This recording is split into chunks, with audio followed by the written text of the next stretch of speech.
So in this video, we are going to learn few MCQs which are helpful for your upcoming board exam. So I have taken here a few sets of MCQ.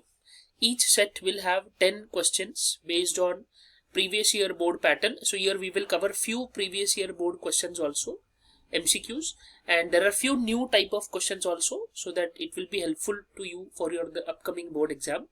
The multiple choice questions will be based on the pattern which is provided by the board. 10 MCQs in each set. So I am having a target of at least covering 130 to 150 MCQs. So like this we will cover around 13 to 15 sets. Each set will have 10 MCQs. So the first set we will begin it today. So the first set, first question: when a motorcyclist takes a circular turn on a level road, the word level road means, level race track means, level means horizontal. Level means horizontal road. So we have learnt about the banking of roads, velocity of banked road. We have learnt velocity of horizontal road. So level race track means horizontal road.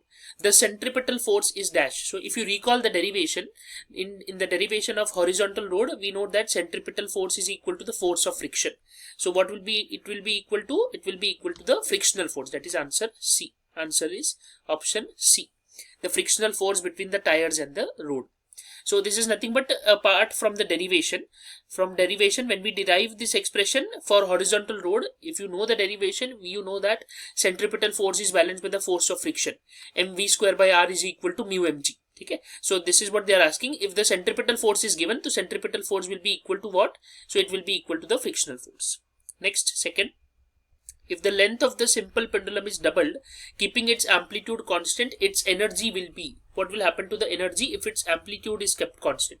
When we talk about simple pendulum, the length of simple pendulum, now indirectly this is the relation that you will have to write over here. There is no direct relation between energy and length of the simple pendulum, because we know that time period of simple pendulum t is equal to 2 pi root L by g. Time period of simple pendulum formula हमें पता है, t is equal to 2 pi square root of L by g. This is time period, but here they are not asking time period, they are asking energy. So since they are asking energy, the word energy means total energy. अगर energy word के साथ kinetic या potential mentioned नहीं है, that means it is total energy always. ठीक है, always it will be total energy.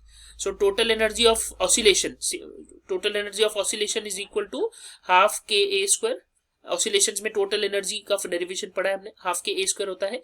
के is a spring constant, instead of K I will write here half M omega square A square. So this will be equal to half m omega square a square. क्यों मैंने यहाँ पे m omega square किया? Because यहाँ पे they are asking the length of the simple pendulum is doubled. Now how will I get this length? Simple pendulum के case में time period तो हमें पता है t is equal to 2 pi root L by g. इसी derivation में omega is equal to root of L by g. ठीक है, या sorry, omega is equal to root of G by L, sorry not L by G, it is equal to G by L. Omega is equal to square root of G by L.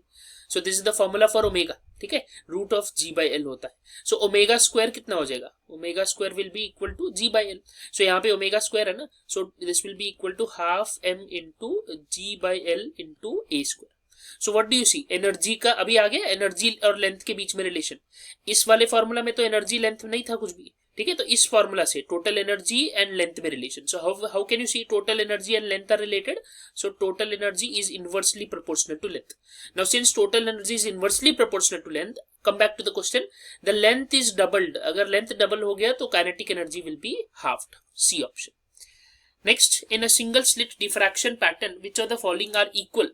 Whenever there is a single slit pattern, always remember equal quantity क्या है ये बात कर रहा है. अगर equal quantity की बात कर रहा है तो width of non-central bright fringe, this is equal. Width of non-central bright fringe मतलब non-central. If you recall the diagram, if you know this diagram, this we have made. ठीक है, ऐसे वाले डायग्राम्स हमने ड्रॉ किया है. सो दिस width, ये जो width है ना, इसको हम width बोलते हैं. This is the width. Width of non central, ये सेंट्रल है, ये पूरा सेंट्रल मैक्सिमम है. ठीक है, ये पूरा सेंट्रल, इसकी बात ही नहीं चालू है. हमने क्या बोला है? Width of non central bright fringe. तो ये विड्थ, ये सब विड्थ जो होता है, ये क्या होता है? This is equal, this widths are equal. ठीक है, so the answer is option C. Next sum. we have number 4. The color of the light emitted by the LED. LED depends on the band gap. It depends on the band gap and the type of semiconductor.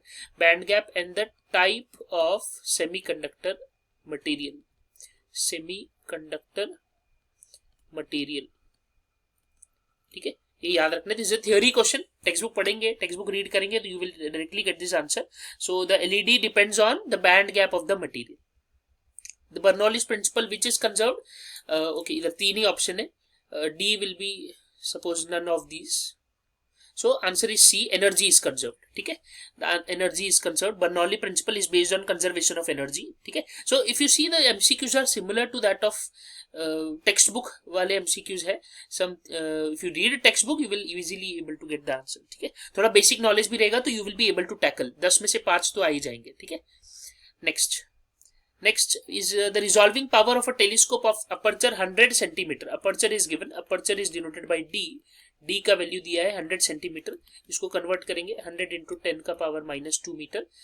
For light of wavelength is given 5.5 into 10 metre. What is the resolving power of telescope? So there is a formula. RP of telescope होता है D divided by 1.22 lambda. This is the formula. RP of a telescope is equal to D divided by 1.22 lambda. So when you substitute the value, D का value दिया है 100 into 10 का power -2. So ये हो जाएगा 100 into 10 का power -2 divided by 1.22 multiplied by 5.5 into 10 raised to -7. तो इसके वैल्यू सब्स्टिट्यूट करो. So when you substitute the values, you get the answer as option C. ठीक है, so ऑप्शन A आंसर आएगा. This will B option A, 0.149. ठीक है, ये values डाल देंगे. सो यू गेट 0.149 into 10 का power 7. That will be the answer. Next, sum number 7. The magnetic flux across the loop of a resistance of 10 ohm is given. It is given by phi equal to phi t square minus 4t plus 1. Flux का value दिया है phi t square minus 4t plus 1. So Weber, what is the current induced after time दिया है. dt का value दिया है 0.2 second. Resistance का value दिया है 10 ohm. What is the current? Current का वैल्यू पता करना है. So we cannot directly find the current. पहले EMF फाइंड करना पड़ेगा. E equal to d phi by dt. Differentiation करेंगे इसका with respect to time. Flux का डिफरेंशिएशन करेंगे. So this will be equal to 10t minus 4. Differentiation. Time का value डालेंगे at t equal to कितना बोला है 0.2 second. So E will be equal to 10 into 0.2 minus 4. So 10 into 0.2 will be 2. ठीक है, so 10 into 0.2 will be 2 minus 4. So this will be -2. ठीक है, so your EMF is given as -2. हम minus नहीं consider करेंगे because if you see the options, none of the options is in negative. So इसको हम mod consider करेंगे. Mod of d phi by dt ले लेंगे तो ये कितना हो जाएगा mod 2. So EMF will be 2 volt. EMF 2 है, हमें EMF नीचे में करंट चाहिए. तो EMF एंड करंट में करंट रिलेशन है E equal to IR. So E will be equal to I का वैल्यू चाहिए हमें. तो I will be equal to E by R. E का वैल्यू 2, करंट का value 10. So 2 by 10 is 0.2 ampere. That is option C, 0.2 ampere. Next sum number 8. We have a parallel plate capacitor. Now this is from electrostatics. This is a parallel plate capacitor of plate area A and plate separation D, which is filled with the dielectrics. So filled with the dielectrics of dielectric constant K1, K2 and K3 as shown in the figure. Okay, but in the question there is no figure given. So actually there was a error in this particular question because question was not given. It is an incomplete question. So I will draw the diagram for you. The diagram is actually like this. So we have two lines P and Q like this. So I will have, this is point P, this is point Q. So इसको हमने separate किया है. इधर dielectric K1 है, इधर K2 है, यहाँ पे K3 है. This distance is d by 2. This distance is also d by 2 and this distance is t. If you recall, ये हमारा टेक्स्ट बुक का सम है. ये हमारा टेक्स्ट बुक के सम है. टेक्स्ट बुक में we have solve such type of sums. ठीक है, so anyhow this is asked in MCQ. So the effective capacitance between point P and Q is, P and Q के बीच में कितना capacitance है ये पता करना है. P एंड Q के बीच में. So if you recall, I'll first take the left hand side. So if you take the first left hand side, so I'll just take K1. For K1 capacitance will be equal to A K1 epsilon naught by D. Give it as equation 1. ठीक है, capacitance का value मिल जाएगा A K1 epsilon not by D. See I am expecting you are knowing the formula. बिना formula के तो कोई भी sum नहीं आ पाएगा. ठीक, so up to this moment if you are watching this video that means I am expecting you know the formula. I will not be going back and explaining you the formula. ये क्यों आया, ये क्यों लिया. This is not the time to do that. So for a parallel plate capacitor, we directly have this formula C equal to A K1 epsilon naught by D. This is for the left hand side. K1 यहाँ पे है तो K1 का part मैंने यहाँ पे solve कर दिया. K1 का आंसर ये आएगा. अब K2 and K3, if you see this K2 and K3, these both look like capacitor connected in series. दो कैपेसिटर को सीरीज में कनेक्ट किया है उसके जैसा दिख रहा है. तो जब दो कैपेसिटर सीरीज में है, in that case, so I right here for K2 and K3, ये दोनों सीरीज में है तो सीरीज में हमारे पास equal to C1 C2 upon C1 plus C2. जब दो कैपेसिटर सीरीज में है ये हमारा फॉर्मूला है C equal to C1 C2 upon C1 plus C2. So again the formula will remain same. तो यहाँ पे मैं एक काम करता हूँ 2 and 3 ले लेता हूँ. तो आई will right C2 C3 upon C2 plus C3. ठीक है, सो कंफ्यूजन नहीं आएगा. इसको हम C1 नाम दे देते हैं पहले वाले को. जब K1 रहेगा तो आंसर होगा C1, जब C2 रहेगा तो आंसर होगा K2, जब C3 आएगा तो आंसर होगा K3 का. ठीक है, सो C2 को हम लिखेंगे A K2 epsilon naught divided by distance आना चाहिए. अब यहाँ पे K2 का डिस्टेंस कितना है, K2 का डिस्टेंस है D/2, तो divided by D/2 plus multiplied by A K3 epsilon naught divided by D/2 the whole divided by दोनों का addition A K2 epsilon naught divided by D/2 plus A K3 epsilon naught divided by D/2.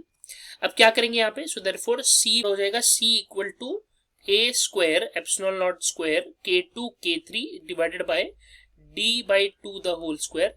And denominator का जो term है उसको मैं थोड़ा सा ऊपर लेके चले जाता हूँ तो उल्टा हो जाएगा D/2 divided by A epsilon not common, अंदर बचेगा K2 plus K3. A cancel, एक एप्सिलॉन नॉट भी कैंसिल, एक D/2 का टर्म कैंसिल, तो हमें मिलेगा A epsilon naught K2 K3 divided bye D. ठीक है, और नीचे बचेगा K2 प्लस K3. ठीक है, सो नाउ अभी इन दोनों को ऐड कर दो. ये हमारा इक्वेशन 2 हो गया. इक्वेशन 1 and 2 को ऐड कर दो. So therefore total C will be equal to, equation 1 का वैल्यू है A K1 epsilon naught by D. Equation 2 का वैल्यू क्या है, A epsilon naught K2 K3 divided by D/2 and इधर क्या आएगा K2 प्लस K3. सब में से कॉमन क्या हो जाएगा, A epsilon naught by D common हो जाता है. फर्स्ट वाले टर्म में से क्या बचेगा K1, सेकेंड वाले टर्म में से क्या बचेगा K2 K3, और ये D/2 का जो 2 है ये ऊपर चला जाएगा तो इधर आ जाएगा 2 divided by K2 plus K3. So this is your final answer. But if you see ऐसा आंसर नहीं है हमारे पास. अगर ऐसा आंसर नहीं है तो ये 2 का टर्म जो है ना ये हटाना है मुझे. ये अगर हटाना है तो मुझे क्या करना पड़ेगा, डिवाइड बाय 2 यहाँ पे भी, डिवाइड बाय 2 यहाँ पे भी, तो यहाँ पे 2 कैंसिल हो जाएगा. तो 2 कैंसिल हो जाएगा. So this C option will match, C option match कर जाएगा. ठीक है, सो C is the answer. Next, in the spectrum of hydrogen atom which transition will have the longest wavelength. Longest wavelength के लिए energy should be minimum. if the longest wavelength, because E energy is inversely proportional to lambda. so अगर wavelength बड़ा है तो हमारे पास जो energy है वो क्या होना चाहिए, कम होना चाहिए. सबसे कम एनर्जी आएगा हाईएस्ट नंबर्स के लिए.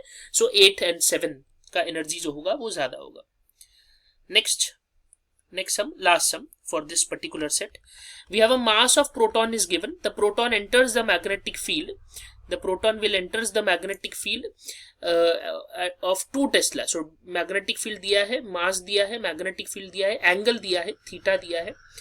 ठीक है, देन वेलोसिटी दिया है. व्हाट इज द रेडियस, तो रेडियस का फॉर्मूला होता है mv/qb, लेकिन v के साथ एंगल भी दिया है तो v sin थीटा आ जाएगा. ये हमारा formula, radius equal to mv sin theta by qb. Now substitute the value. So on substituting the value r equal to m का वैल्यू v सब वैल्यू डालेंगे तो answer you will get 5. The answer will be 5 centimetre.